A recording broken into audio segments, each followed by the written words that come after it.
Capítulo 2. En defensa de Sócrates. La muerte del maestro por orden de la Asamblea de Atenas condujo a Platón a una grave crisis, tanto en lo humano como en lo intelectual. Sócrates, incansable agitador de conciencias, fue para Platón el maestro y, a la vez, el mártir de la verdad. Si algo marcó en profundidad la vida y la obra de Platón, fue su relación con Sócrates, y específicamente las circunstancias de la muerte de éste. Acusado de no creer en los dioses de la ciudad, de hacer buena la mala causa y de corromper intelectualmente a los jóvenes, Sócrates fue condenado a beber cicuta, un asesinato filosófico que determinó en buena medida el pensamiento político de Platón y, en particular, su valoración de la democracia. El encuentro entre ambos resulta sorprendente, ya que uno y otro provenían de ambientes sociales distintos.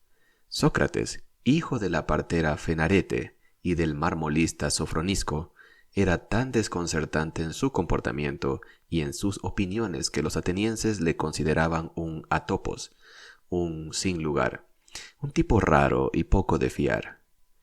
Había nacido en el barrio popular de Alopeque y jamás tuvo un trabajo remunerado. Ni escribía ni daba lecciones. Enseñaba filosofía con el propio ejemplo, en calles y plazas, conversando incansablemente. Incluso es posible que él mismo inventase el concepto de filosofía, amor o amistad hacia el saber, por oposición a la sabiduría de los sofistas. De estos últimos se distinguía por su crítica al escepticismo y por el hecho mismo de ser ateniense, cuando todos los sofistas eran forasteros. Decía Sócrates que, de la misma manera que su madre ayudaba a nacer a los niños, él hacía lo propio con la verdad que todos tenemos escondida o atrapada en el interior de nuestra alma. Y que si como su padre esculpía relieves, él esculpía en las almas, desechando cuanto sobrara en ellas para que pudiera contemplar la hermosa figura escondida en su interior. El método empleado para ello era el diálogo, a través del cual un interlocutor alumbraba verdades interiores que por ser propias constituían una conquista personal.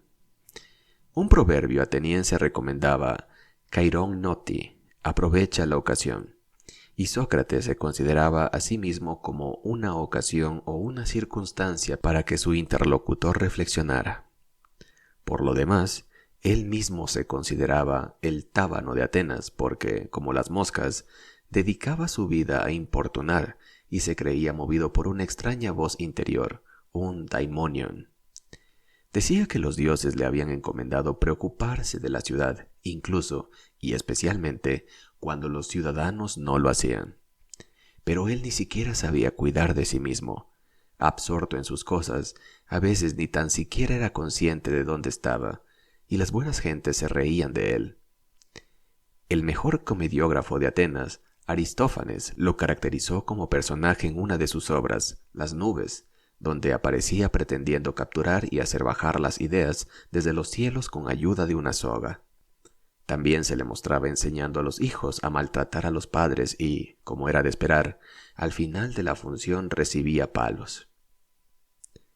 De Sócrates se rumoreaba además que había tenido como amante ni más ni menos que Alcibíades, el alocado sobrino de Pericles, que había sido desterrado en 2 ocasiones por aliarse con espartanos y persas.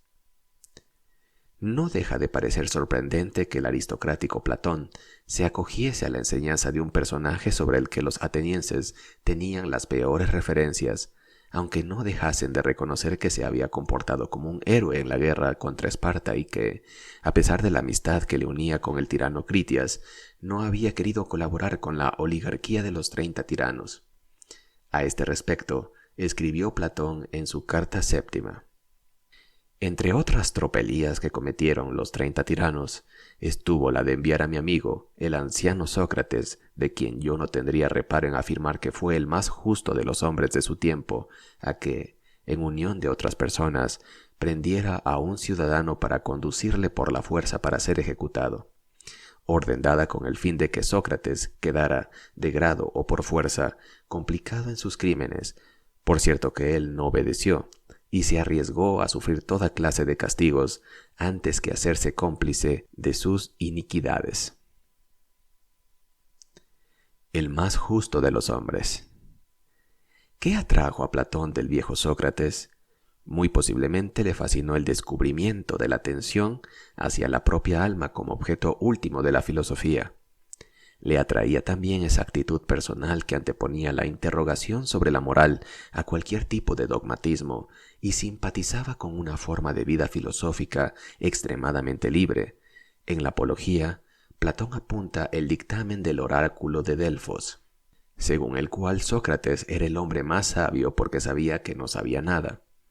Sócrates es, a ojos de su discípulo, un modelo de sabiduría, el hombre que sabe que no sabe, y que extrae de esa paradoja la fuerza para construir eso que él llamaba filosofía. Finalmente, está el atractivo de Sócrates en tanto que máximo ejemplo de hombre justo. Leyendo los diálogos platónicos, encontramos por lo menos 3 argumentos que dan contenido a esta afirmación. Es el más justo porque está en paz con su conciencia y no tiene miedo a la muerte. Es también el más justo porque no teme desafiar los convencionalismos políticos y hacer lo que cree justo en nombre de la verdad moral. Por ello, dado que la justicia implica no buscar el provecho propio, Sócrates dirá ante el tribunal que le condena a muerte que su misma pobreza testifica en favor de su honestidad y que su conciencia le prohíbe desobedecer la ley. Y, en tercer lugar, es el más justo porque su misma manera de hacer filosofía a través de un diálogo apuesta por la filosofía como búsqueda en común de la verdad. Frente a los sofistas, que escribían discursos, es decir, que ofrecían un conocimiento cerrado y dogmático, la misma idea de diálogo implica una verdad que no pertenezca a un solo hombre, sino al conjunto de quienes debaten. Sócrates, un peligro para la ciudad. El texto de la acusación contra Sócrates afirmaba que hacía buena la mala causa, que introducía nuevos dioses en la ciudad y que enseñaba una y otra cosa a los jóvenes.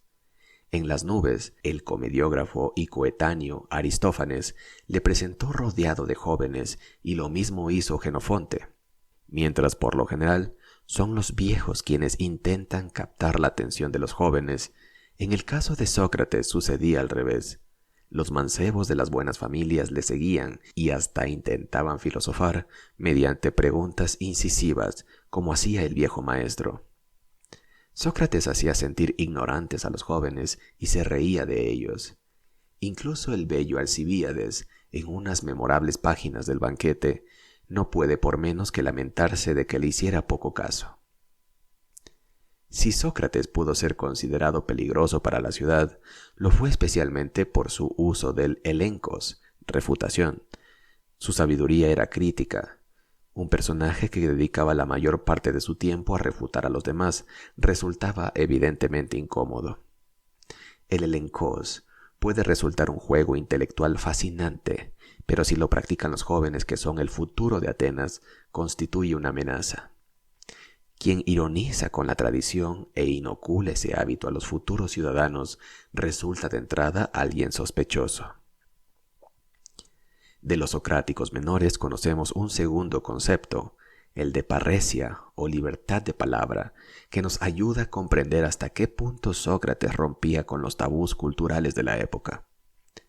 La parresia en Grecia era un atributo de los filósofos, quienes cambiaban su pobreza material por riqueza espiritual y libertad para decir lo que quisieran sin ser molestados por ello. El concepto resultaba atrayente, en especial a las clases populares, para las que algunos filósofos, como fue el caso de Sócrates y posteriormente de Epicuro o de Diógenes de Sinope, eran auténticos héroes de quienes se repetían dichos y anécdotas. No hay que olvidar que quienes mataron a Sócrates pertenecían al gobierno de una ciudad democrática. Lo específico de la democracia griega es haber dado a sus miembros libertad de opinión y de palabra sobre los problemas de la comunidad. Pero la ejecución de Sócrates mostró que esa libertad había dejado de existir realmente. La parresia era algo difícil de tolerar cuando la crisis amenazaba tanto a la ciudad como a lo que algunos percibían como sus valores. El viejo filósofo, el hombre libre que usaba su libertad para interrogar y para cuestionarlo todo, acabó siendo percibido por la mayoría de sus conciudadanos como un charlatán, en el mejor de los casos, y como un corruptor de la ciudad, enemigo de las libertades y las tradiciones, en el peor de estos. Sabemos por Platón y Jenofonte que Sócrates afirmaba que le movía un daimonion, es decir, una voz de las profundidades, una voz sabia, gruñona y jocosa que le llevaba a filosofar y que, más que inducirle a obrar bien, le impedía hacer el mal. El daimonion es una voz divina o un signo que se percibe en forma de voz, pero no un ser en cuanto tal. Sócrates afirmaba que en los días que precedieron a su juicio, el daimonion se manifestó en múltiples ocasiones. El daimonion nunca da razón a su voz, por lo que Sócrates ha de descubrirla por sí mismo. Filosofar sería, pues, el esfuerzo por descubrir lo que nos dice esa extraña voz. Con el daimonion, Sócrates descubrió el peso de un nuevo concepto que tiene a la vez fuerza política y valor moral, el valor de la propia conciencia, que toma forma de poderoso espíritu interior. El descubrimiento de la conciencia como tribunal interior es una importante aportación socrática a la historia del pensamiento. Pero la conciencia nace de la reflexión crítica, de poner entre paréntesis la sabiduría heredada de los antepasados. Ello pone a Sócrates en contradicción con la religiosidad tradicional y le obliga a replantear conceptos como los de piedad y virtud, lo que a la larga le granjeará la acusación de impiedad y contribuirá a su condena a muerte. Cuando ésta llega, Sócrates, quien se considera inocente y a quien se le ofrece la posibilidad de huir, acata la sentencia. La injusticia no puede pagarse con injusticia, y al vivir en la ciudad y beneficiarse de sus leyes, Sócrates había aceptado tácitamente la posibilidad de ser condenado por ellas. Maestro de la paradoja, no deja de ser paradójico que para servir a la ciudad deba aceptar que Atenas le condene. El método socrático, la paradoja y el diálogo. El género de disputas que Sócrates mantenía con sus discípulos tenía como punto central, o al menos como uno de los más significativos, la paradoja. Paradoja es un vocablo de origen griego que significa contra, para, la opinión común, dosa. En la paradoja, lo que es racional y lógico desde el punto de vista teórico se contrapone a lo que sucede realmente. Aprender mediante paradoja significa, en primer lugar, tomar conciencia de las propias contradicciones y de la falta de coherencia entre lo que decimos y lo que hacemos. Cuando se dice, por ejemplo, que la virtud es conocimiento, resulta obvio que hay gentes sabias muy poco virtuosas, mientras que hay ignorantes perfectamente honestos, y que hay millones de individuos virtuosos que ignoran del todo la idea de virtud. Pero muy posiblemente lo que se nos quiere dar a entender es que el conocimiento moral, la virtud, es más importante que cualquier otro conocimiento de tipo técnico, porque permite orientar la vida y llenarla de sentido. Al afirmar algo en apariencia falso, como que nadie hace el mal a sabiendas, Sócrates no ignora que haya gente cruel. Estoy completamente convencido de que ningún inteligente puede creer que alguien falte expresamente ni haga cosas malas o feas, ya que los inteligentes saben muy bien que todo aquel que hace cosas malas o feas lo hace sin darse cuenta de ello. Sostiene que quien hace el mal y se deja llevar por la desmesura ha dejado de ser realmente humano. Como no usa el entendimiento, no actúa ni humana ni moralmente bien. Al comparar cómo deberíamos actuar y cómo actuamos, entendemos también la necesidad de controlar nuestros impulsos y de mejorar nuestro propio conocimiento. La frase délfica, «conócete a ti mismo», tiene mucho que ver con ese proceso.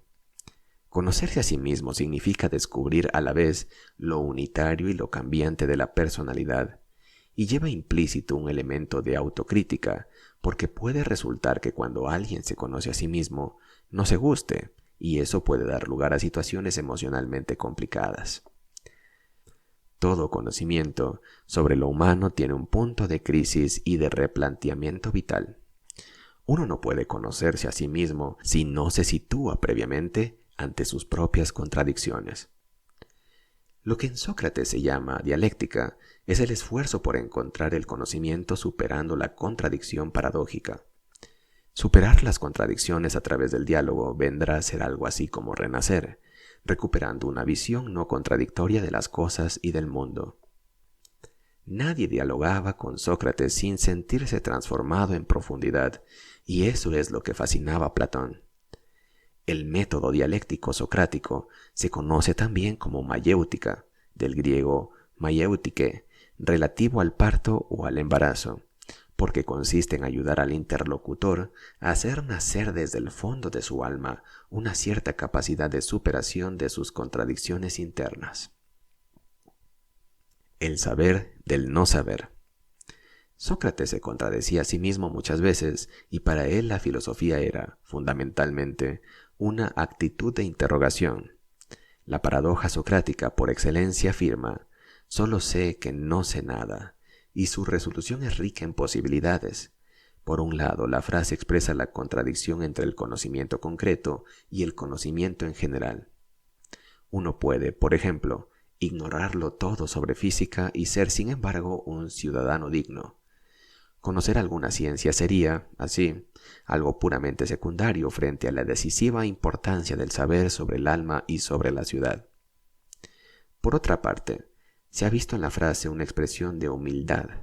Solo quien humildemente reconoce su ignorancia puede progresar en el conocimiento, porque es capaz de replantearse sus propias hipótesis y recomenzar el camino al saber.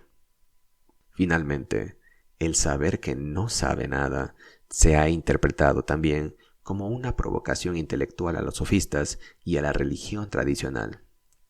Saber que no se sabe permite distinguir entre un conocimiento auténtico y el dogma mantenido por la mayoría. No saber nada sobre los valores en que se funda la ciudad, no participar de sus creencias o de sus dogmas permite, sin embargo, alcanzar una libertad interior muy profunda. Es por todo ello que, para muchos de sus contemporáneos, Sócrates era un ateo. Solo sé que no sé nada no deja de ser una paradoja educativa. Al reconocernos ignorantes realizamos el primer paso en el proceso de aprendizaje, que es el de abrazar la duda y estar abiertos a las ideas que puedan llegarnos de los demás.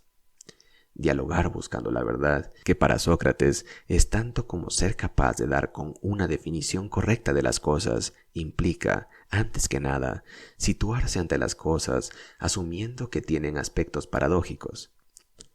Las paradojas socráticas se entienden mejor si se comparan con el método de enseñanza que practicaban los sofistas, el painón retórico. La palabra painón significa juego, y los sofistas usaban juegos retóricos para educar a sus jóvenes pupilos. Les hacían redactar, por ejemplo, discursos en defensa de posiciones extremas durante un juicio, o les pedían que justificasen a la vez una tesis y la contraria, valorando fundamentalmente la capacidad de emocionar que pudiera tener una declamación ante un jurado. Sócrates buscaba un tipo de conocimiento sobre el alma que nada tenía de juego. Este defendió contra los sofistas la tesis de que la justicia no depende del cálculo de consecuencias ni de los intereses particulares, y consideró que lo justo para la ciudad no podía ser distinto a lo justo para el individuo. Recordemos su renuncia a escapar a la muerte. Por lo tanto, las decisiones morales no podían de ninguna manera ser presentadas como juegos de habilidad. Las paradojas socráticas tienen fundamentalmente que ver con la manera de conducir la propia vida y con la importancia de la verdad tanto para la vida moral como para el conocimiento. Platón aprendió en las paradojas socráticas que la verdad es el producto de un proceso de investigación dialéctico, es decir, que consistía en la clarificación del conocimiento a través del diálogo. Habrá, sin embargo, algo que les separe. El esfuerzo socrático es claramente didáctico. Se trata de educar al hombre porque, cuando descubre la realidad del alma, aparece con claridad que nadie hace el mal a sabiendas. La auténtica filosofía es pedagogía y hay que cambiar a cada hombre para lograr una transformación de la sociedad. Platón, en cambio, sin dejar de insistir en la importancia de la educación, se centrará en la política. Su instrumento para cambiar la sociedad es colectivo. Las leyes justas son lo único que puede acabar forjando hombres justos. Ahora bien, ¿qué nociones de justicia o bien han de orientar dichas leyes? O lo que es lo mismo, ¿cómo vincular lo que es perecedero y cambiante, como las leyes humanas, con lo que es eterno y verdadero? La respuesta, la teoría de las ideas, es tal vez la aportación más audaz de Platón.